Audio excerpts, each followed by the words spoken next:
Hey guys, welcome back to the channel. Today we are reviewing the Timemore Bricks 01S. First part of the video, I'm going to talk about the grinder, what I like about it, what I don't like about it. Second part of the video, I'm going to compare it to the newly released Fellow Opus 2. Let's get into it. For context, the Bricks was released in China in late 2024, and I have been waiting for it to be released in the US.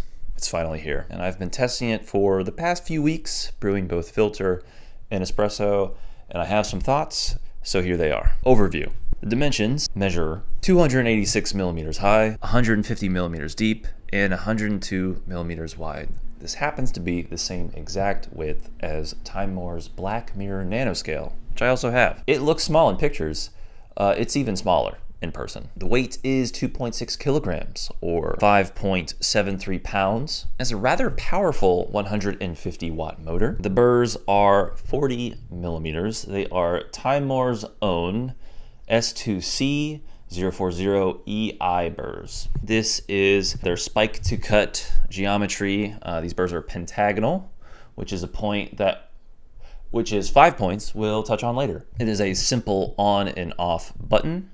I don't hate it. I feel like it is indicative of how Timemore overlooks buttons. And most importantly, it grinds for both filter and espresso. It has a 10 micron stepped grind with a total of 150 grind settings. You land on the hard numbers, but the dashes in between are kind of just as a guide. You don't really land on them. I would say that the Bricks falls into the small grinder category. Might have the Lagome Mini or the Varia VS3 in there. It comes with a set of instructions, a blower, a bottle, and a brush. What is the price? Right now, the early bird price is, I think, $233, and the MSRP will be $279. The design.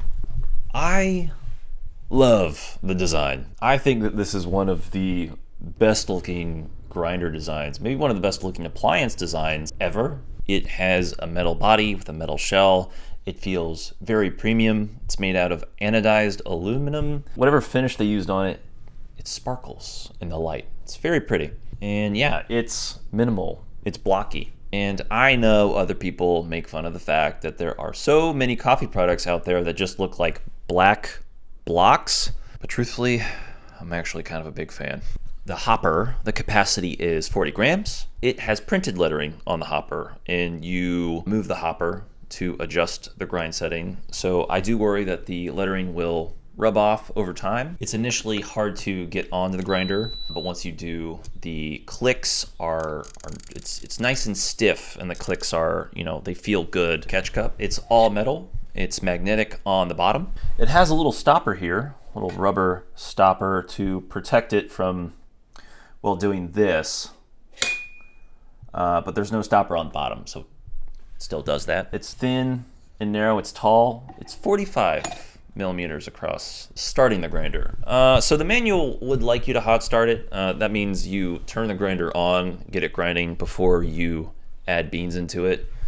But just like the Sculptor line, it does have a popcorning issue. It is rather aggressive. So I like to cold start it. And even though it has a very small footprint and has a 150 watt motor, it does not break a sweat. Like, this thing will grind through espresso pretty quickly. It's pretty powerful for its size. The Bricks could, it could definitely benefit from a taller, like an extended hopper or a funneled hopper. Uniformity. The grounds are fairly uniform at multiple grind settings, both filter and espresso. While they are uniform in size, when I look at them, it feels like they're not uniform in shape, if that makes sense. I don't see as many of the advertised fines on the espresso range. The rotary knocker. Rotary knocker is copied from the Sculptor line. Fines will collect in the knocker, and you'll twist this to knock them out. While I do like the rotary knocker on the Sculptor, because you can reach your fingers around the back and twist the knocker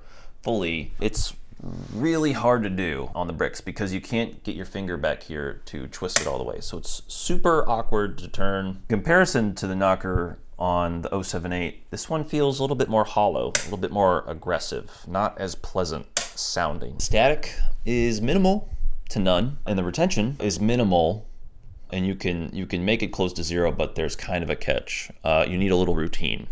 So the way that I've found to get retention close to zero is I will grind my dose and then I'll turn it off. And then I can turn the knocker to release the grounded fines from the knocker into the cup. And I turn the grinder on a second time and then I knock a second time while the grinder is on.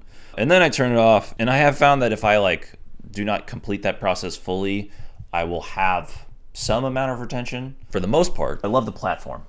How are the burrs? How does it taste? I'm not gonna lie, it's kind of mid. It's not great. Let me tell you what I've been getting. So, filter. The taste is what I would call tight.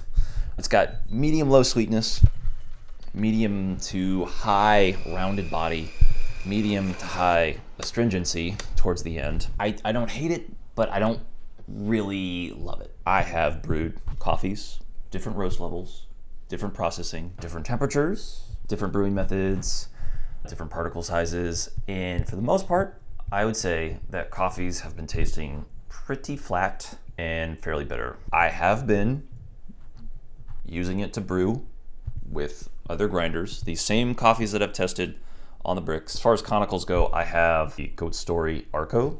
I've got a Knock Air Grind, and then the grinder in the X Bloom Original as well.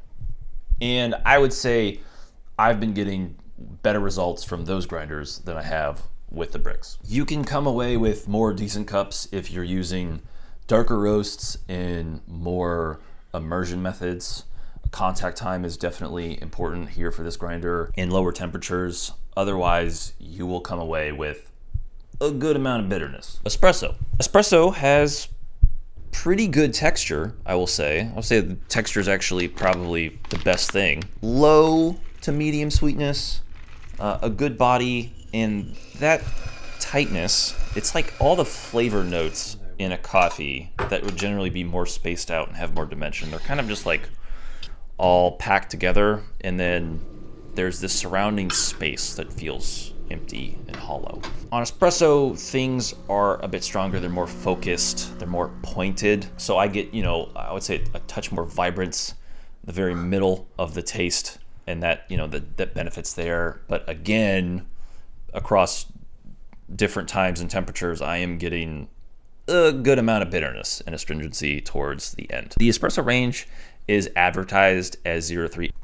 My espresso machine choked at 12 bar at the 1.5 setting. So I'd really say the usable range is from 1.5 to 3, maybe 3.5 if you're looking for some really turbo shots. What do I think is happening here? I honestly think the culprit are the spike to cut burrs. I don't think they offer more in the cup than a traditional conical geometry.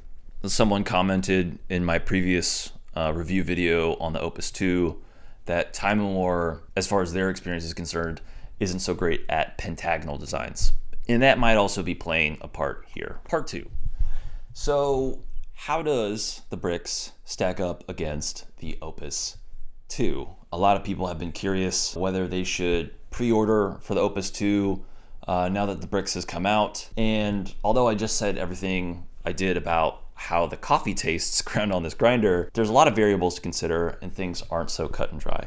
So first, let me talk about what both grinders do very well. They look good, they're powerful, they have low to no retention or static, they sound good, and they're fairly easy to use. In my opinion, the Opus makes the better cup of coffee, but it's made out of plastic. And for some people, that's a compromise that they're just not willing to make. If I had to use a grinder and I had to use it long term, I'd prefer it was made out of a more robust material. And so Fellow has kind of created this weird dilemma where the burrs that they make are better than the grinders that they put them in. You can spend $200 to get the Opus, which here in the States, it is a great value. But Timemore comes along and they're able to offer what I think is probably the newest best value metal grinder at its price point. Fellow, they make their grinders in China. Well, Timemore's based in China. They don't have to make their grinders in another country. They're already there. So they're able to offer a value product with good quality control on a global scale. But they have the reverse problem.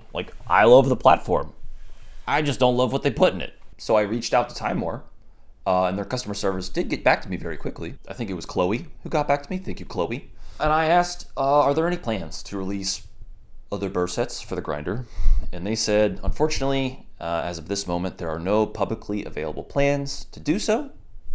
But thank you for supporting us. I honestly think that if they did have plans, they should announce them, because that would be a draw to people coming to the grinder. Like, they can buy the grinder, they can grow with it too. It has more long-term potential to a buyer if there's an understanding that they could use it for more things. The question I have now is, do other 40 millimeter burr sets work in this grinder? I don't have any extra burr sets lying around to plug in, but if someone has the bricks and they do have a set of 40 millimeter burrs laying around, could you please just try throwing them in here, see if it works? And then if you were able to comment on the video, I would be very grateful. What do I predict? I think the 01S at the tail end of the grinder is a fairly good indicator that they will release a different kind of burr set for the grinder. They've done so for their hand grinders. They've done so for the Sculptor line. I don't see why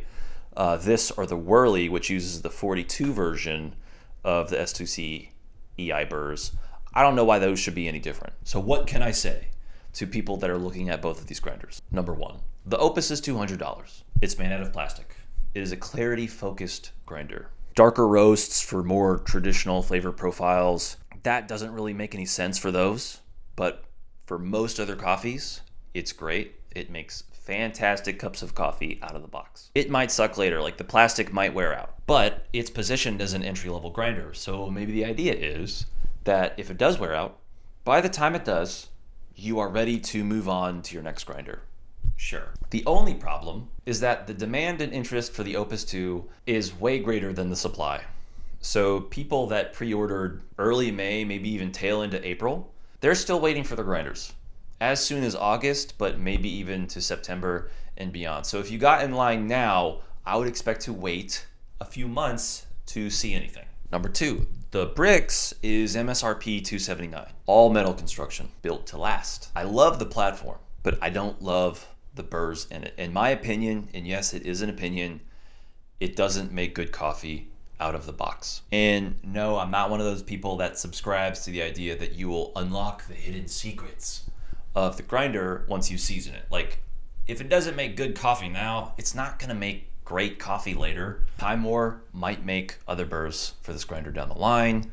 Other burrs might already work in this grinder. I don't know. You'd have to pay extra for those regardless. But the Bricks is available now.